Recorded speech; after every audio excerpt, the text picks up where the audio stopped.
every day. Ang gusto ko talaga ngayon ay simple, payapa at panatag. See you try to be cool, but it's not you. Pagyayabang ko sa inyo yung ref ko.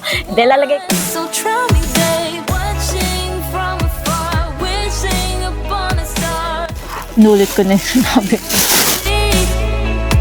Trying to open up your eyes that been wide shut. So guys, nandito na tayo sa favorite nyo segment, ang pag-uurong. Change your mind about me. I gotta make you see you fit perfectly, like it's meant to be, so desperately. So just follow me, 'cause I've got the key. Let's unlock our hearts and find out what's inside it. Could be anything, a good thing.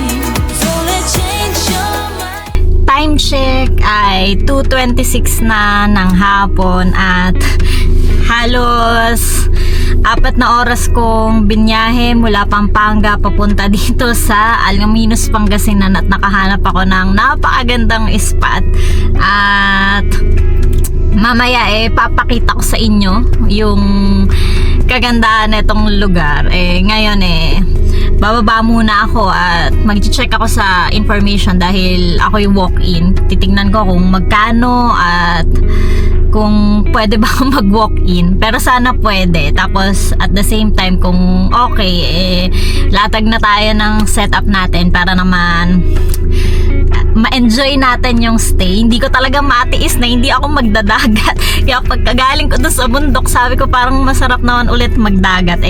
Ngayong week naman ay free ako. Kaya naman gusto kong gawin ng mabilisan ba ito. Turn it up on a higher level. Turn it up, we got this. We got this. We got this. At natapos na tayo sa ating setup. Eto, okay na yung awning at saka yung RTT. Ayusin ko naman na yung aking mga tables and chairs para naman maka-relax na at makapagpahinga habang nakaharap tayo sa dagat. Moving on when everything's gone. It's hard to be strong. Confusion in my mind. No way to turn back time. My soul in need of remedy. Don't even know the enemy. When I feel out of touch, can't seem to get enough. Hiding away from everyone. I don't know where I'm coming from. At habang natapos na nating iset up yung mga upuan at table, ayusin ko na yung lulutuan ko ng pagkain mamaya habang nakatanaw sa napakagandang dagat. At yung kabila pala nito ay ang 100 Islands. Unlike dun sa kabilang beach na medyo crowded, dito talagang payapa at panatag dahil ilan lang din yung nagka-camp kahit weekends. Siguro dahil sobrang layo, pero all goods na may enjoy yung ganitong lugar.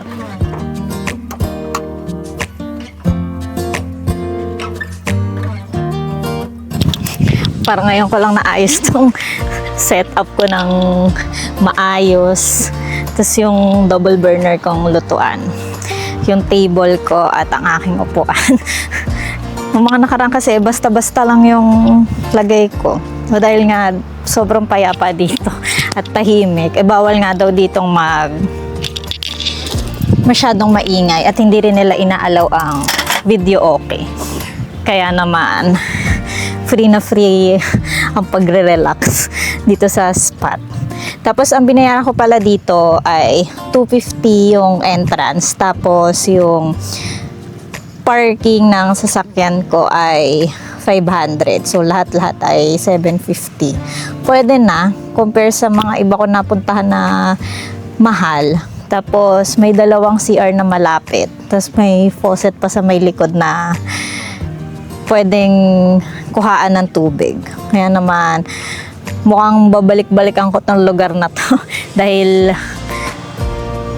unang-una dagat, Tapos, hindi masyadong maraming tao.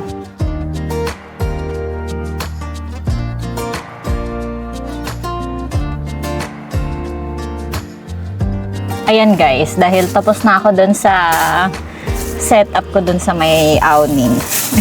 Yung mga nabili kong gulay baka masira. Pagyayabang ko sa inyo yung ref ko. Hindi, lalagay ko dito yung mga gulay ko para naman hindi siya agad masira. Kasi medyo magtatagal ako dito. Kaya dapat fresh yung mga gulay. Sarap po, mas madami akong okra. Diba?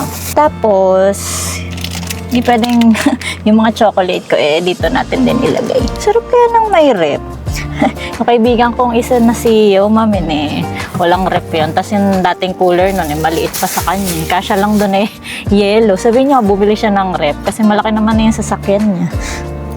Magbabagoong ako mamaya.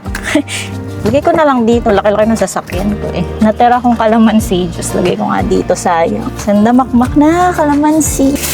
Tapos tabi natin itong mga plastic. Pwede pa itong basura. Ay, may puto pa ako. Lagay natin din dito para di masira. Diba? All good. Ito na lang yung bigas natin. Abot pa. Diet naman ako. Tapos, daing. Ito ang kakainin ko mamayang gabi. Para naman maiba. Sawa na ako sa sa puro karne. Don't know what happened. Guess we weren't meant to be. Dahil matagal naman akong nandun, maliligo na ako dito sa dagat habang solo ko pa. Guys, gatuhod lang yung dagat at pero ayoko, madami palang seagrass dito. Dito na lang muna tayo. Parang ayoko lumayot mamaya. Biglang may malalim. Here forever, I don't understand right now how to make it through. But I'll get over you, and it's not like I'm gonna hate you. It's what it is, nothing left that we could do. Even though it hurts right now, we will make it through. I'll get over you. I'll get over you.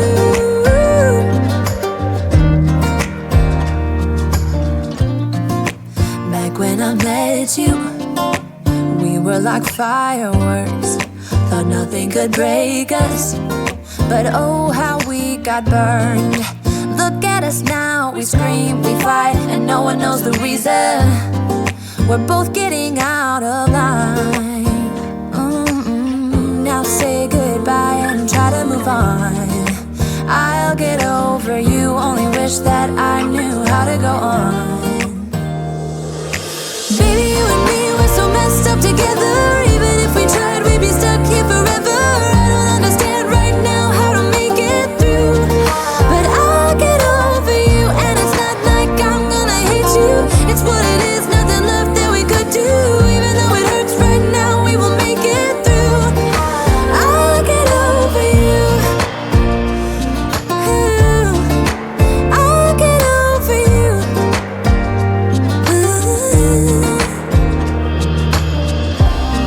We were holding on to something that we both know couldn't work, so we should try to say goodbye. You know we had our problems, so now we have to try to move on. Baby, you and me, we're so messed up together. Even if we tried, we'd be stuck here forever. I don't understand right now how to make it through. But I'll get over you, and it's not like I'm gonna hate you. It's what it is, nothing left that we could do. Even though it hurts right now, we will make it through. I'll get over you.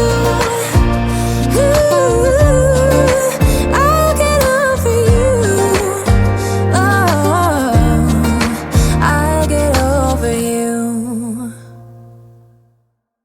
Magandang gabi. Ginabi na nga akong magluto at kakainin ko ngayon kanin, daing at saka pritong gulay. Sawa na ako doon sa puro karne kaya eto na muna. nakakita ko kanina ng bagoong sa daanan. May mga nagko-comment na parang ang dami nung niluluto ko. Guys, kasi minsan kapag bumabiyahe, tuloy-tuloy na akong nagbabiyahe tapos hindi na ako kumakain sa kalsada. Kasi talagang ang tigil ko na lang kung magsi-CR ako, ganun. Kasi mas mainam na makarating ako ng maliwanag pa sa spot kaysa naman gabihin ako para lang mag side trip ganon. Wala trip ko ngayon. Kayo ba kumakain kayo ng ganito? may sapsap ako na bili kanina ang sarap, ang lutong. Ito na yung kain ko maghapon mula nung breakfast. Sarap kumain na nakakamay.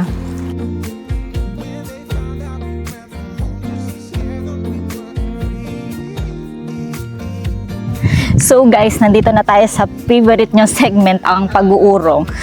Walang lababo kasi tingnan nyo. Ito yung faucet.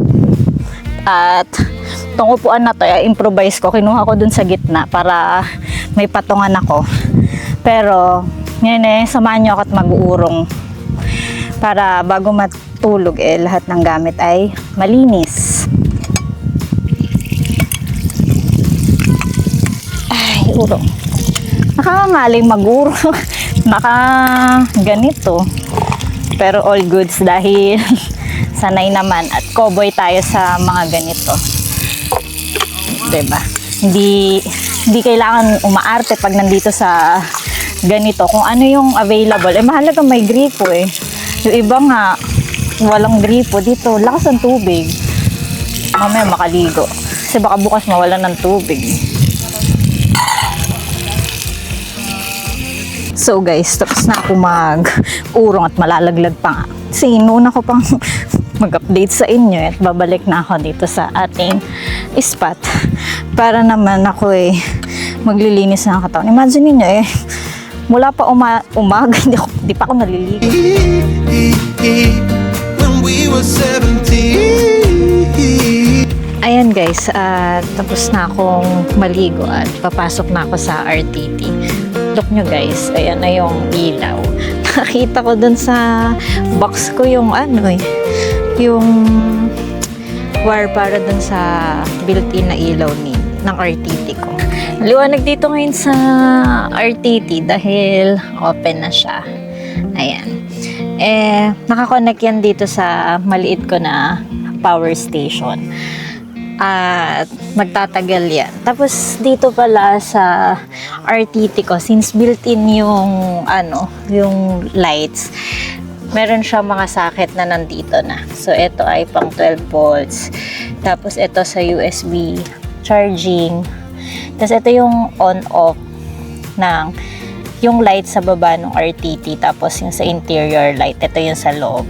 Ayan. Tapos ito another USB Type-C. So, kaya ito yung nagustuhan ko na RTT kasi yung may mga ganyan. Hindi ba hassle na magamit siya pag dito nag-i-stay sa. Kanina nung papunta ako dito sa spot, kala ko naliligaw na ako kasi yung pin dun sa Google Maps nasa may gitna siya ng mga bahay. As in, super liit ng mga dadaanan, tas maraming bahay na nakatayo. Pero all good sama kasi yung mga lokal nung tinanong ko kung nasan ba tong Atanasya tinuturo naman nila yung way papunta dito.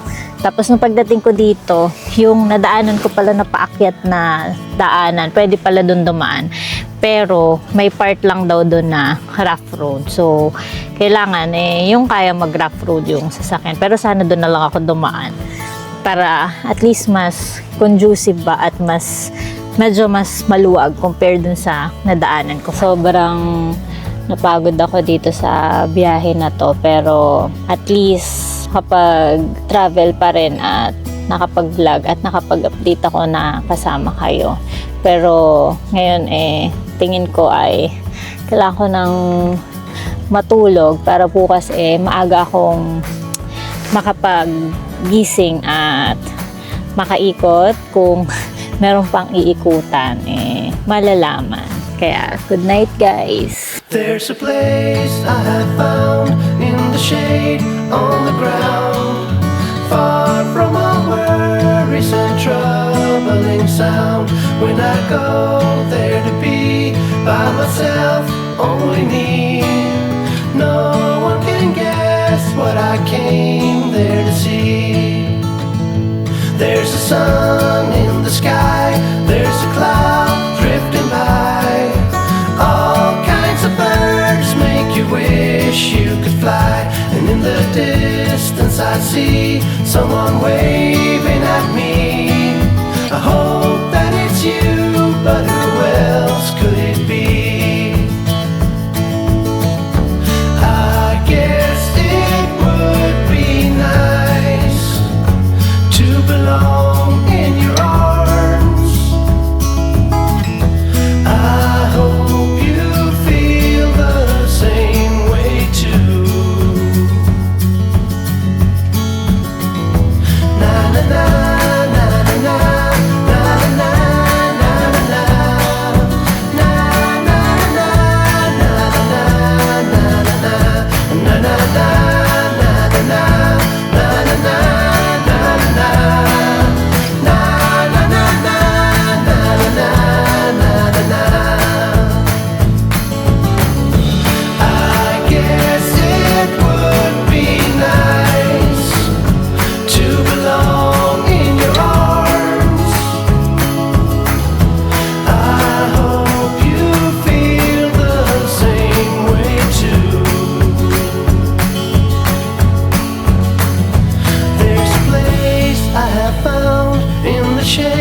On the ground, far from all worries and troubling sound. When I go there to be by myself, only me. No one can guess what I came there to see. Good morning every guys. At kagabi ay ang sarap ng naging tulog ko dahil sobrang lamig tapos sobrang lakas ng hangin. Pero may times na nagising ako kagabi dahil yung awning parang tatangayin ang hangin sa sobrang lakas. Pero all goods dahil mukhang matibay naman yung pagkaka-peg ko kagahapon. Sumakses ako doon. Nagising ako dahil ang ganda nung view ko dito sa sa gilid ko. Mas medyo lumuiwanag na Ngayon bababa na ako at magpapainit ako ng tubig pang kape. Dahil yung di na muna ako magluluto kasi naalala ko meron pa pala akong puto sa ref ko. Yun na lang yung aalmusalin ko para makapagpahinga ba ng sulit at mamaya pag uwi mahaba yung magiging biyahe ko na tuloy-tuloy na naman. Kaya yun na lang yung gagawin kong agahan ba. At mamaya mag-check pa ako dito kung meron ba akong pwedeng lakaran. At kung wala na magtatambay na lang ako dito sa baba at hindi naman ako makaligo dun sa sa dagat dahil sinubukan ko kahapon wala pang gatuhod tapos dun sa medyo gitna maraming seagrass tapos may mga urchin baka matinik ako kaya safety na lang ba muna. Ayun. Good morning ulit guys.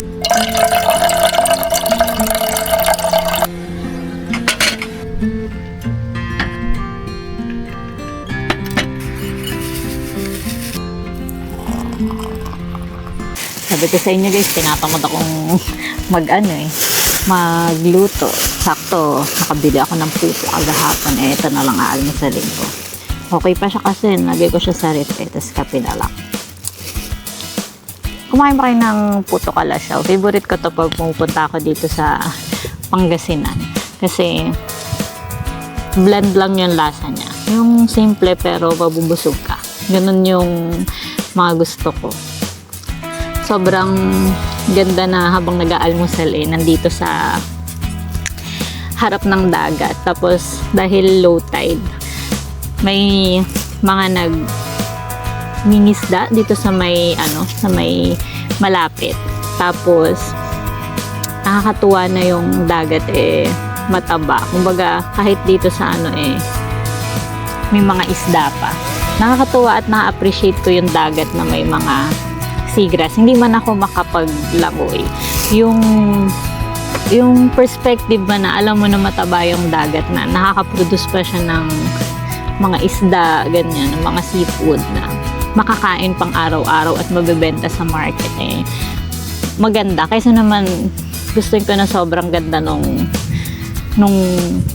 seabed para lang mag-swimming ako. Parang napaka selfish naman nung gano'n. Parang tutuwa ako kahit hindi ako makaligo na alam ko mataba yung dagat. Kasi nulit ko na yung sinabi.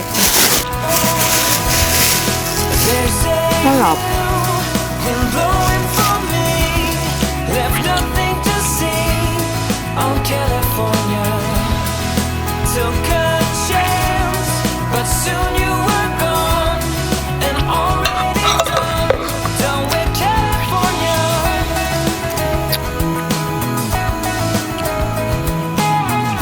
Perfect. Ngayon yung kape ko at hindi matabang. Medyo binawasan ko yung water. Sumak to.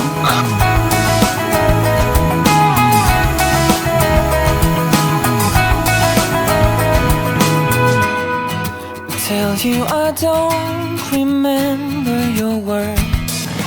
Punta tayo dito guys at gusto ko lakarin itong shore na to dahil nakakapayapa. Dito kasi gusto ko sanang puntahan tong rock na to pero yung tinignan ko yung daan doon sa dulo gated siya, so hindi ko mapupuntahan, kaya ito na lang yung puntahan natin. Tapos parang medyo nakikita ko mababaw yung dito sa gilid pero maiikutan ko yung pinaka bato. Ito lang talaga yung kaligayahan ko kapag patapos na ba akong mag-relax dun sa spot ko. Ito guys yung dadaanan. Mas mababaw, medyo mabato lang pero all goods at kayang-kaya. Gusto ko lang ingatan dahil baka may urchin. Tingnan nyo guys, ito yung mabato pero maganda. Tapos ito yung kaninang tinuturo ko, ikutan natin, dito tayo dadaan.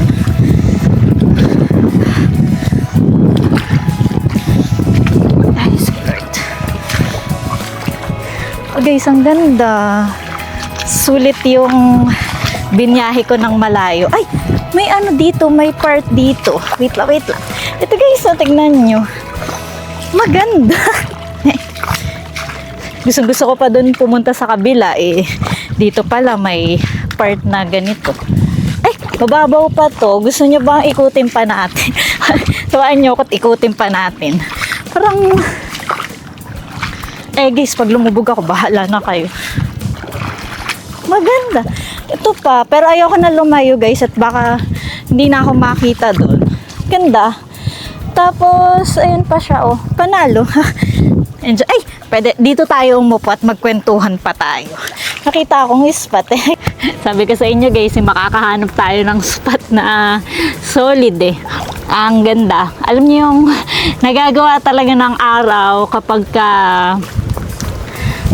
ganito, tapos yung hampas ng hangin galing sa dagat nakakabuhay ng pagkatao. Nasolo ko tong spot na to, ang ganda. Alam nyo guys, kapag umiedad na ba tayo, siguro sa mga nagtatanong pala kung ilang taon na ako, kung napapanood nyo tong video na to, 35 na ako. Kasi kung late ko to ma-upload at mag-edit pa ako. Sa edad at ngayon walang naranasan yung hahanap-hanapin mo na talaga yung katahimikan ng paligid mo, 'di ba? Kung saan mo na i-express yung sarili mo, dun mo na siya talaga ma-enjoy yung payapa. Dati kasi sanay ako na sa crowd ba, pero pag umiedad ba, ako lang siguro, baka ako lang to, the lesser and the fewer, mas intact at mas panatag ako. Yun na yung pinapahalagahan ko ngayon. At kung hindi na siya nakakabuti sa peace of mind ko, I better let go na lang. Para mas magaan yung pang-araw-araw ba. At yun naman talaga yung magandang dapat gawin, 'di ba?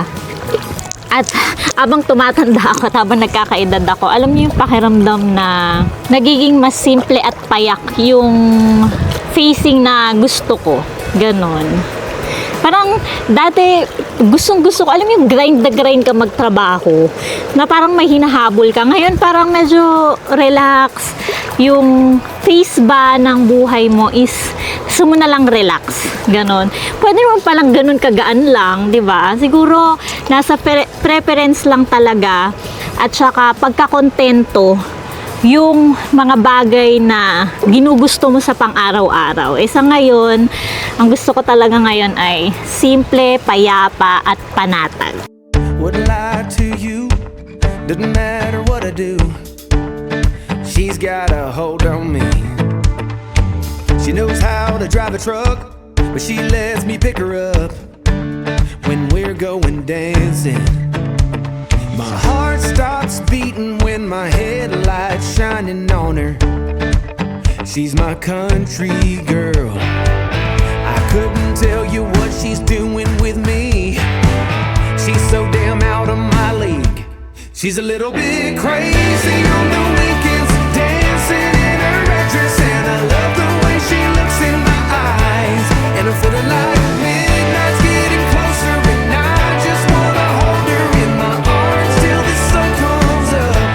She's a little bit country. Yeah, she's my country girl. She's a At natapos na naman ng isang episode na sana ay nagustuhan nyo. At mukhang maglalagi ako sa dito sa bandang north, specifically dito sa Pangasinan, dahil balita ko dito sa mga lokal marami pang spot na nakatago at iisa-isahin ko at susubukan kong hanapin. Pero hindi mo na ako mangangako, abangan nyo na lang. Tapos guys, kasi napansin ko si mamen nyo ay lagi pinopromote yung isaw ko. Guys, yung awesome shirt na si mamen ang nagde-design, meron pang stock sa shop namin. Nasa description box. Baka naman gusto nyo silipin at ubusin nyo na para makapag-design na ulit si yung mamen nyo ng bagong awesome shirt. At huwag nyo kakalimutang mag-like, mag-comment at mag-subscribe. Kung kaya pang i-share na din. Malaking tulong po sa akin at dahil baka mapadalas na ang pagbabiyahe ko at para mas mapasaya ko kayo dahil ngayon medyo sinisipag-sipagan na akong mag-vlog. Yeah, she's my country girl. Guitar.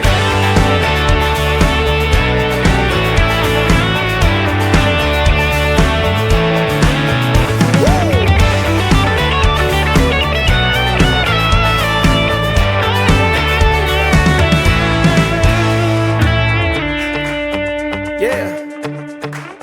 All right. Wouldn't lie to you, doesn't matter what I do. She's got a hold on me.